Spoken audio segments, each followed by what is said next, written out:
Healthy food YouTube चॅनलमध्ये तुमचं स्वागत आहे। आज बनवू टोमॅटोची चटणी। टोमॅटो चांगले स्वच्छ पाण्याने धुवून घ्यायचे। असे अर्धे अर्धे कट करून घेऊ। तेल टाकू।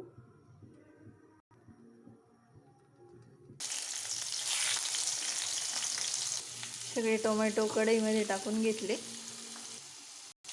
याच्यासोबत आपल्याला लसूण पण फ्राय करून घ्यायचं आहे। 2 मिनिटं याला झाकण ठेवून शिजून घेऊ।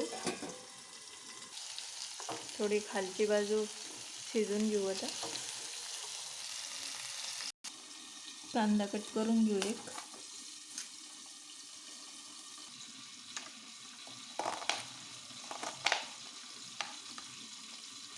याची वरची साल काढून घ्यायची आपल्याला।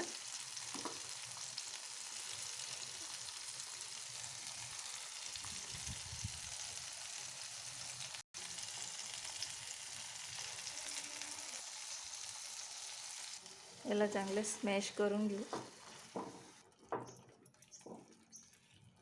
याच्यामध्ये टाकू थोडी हळद, तिखट, चवीनुसार मीठ टाकू, अंबारी मसाला, कांदा, कोथिंबीर। ही आपली टोमॅटो चटणी तयार आहे।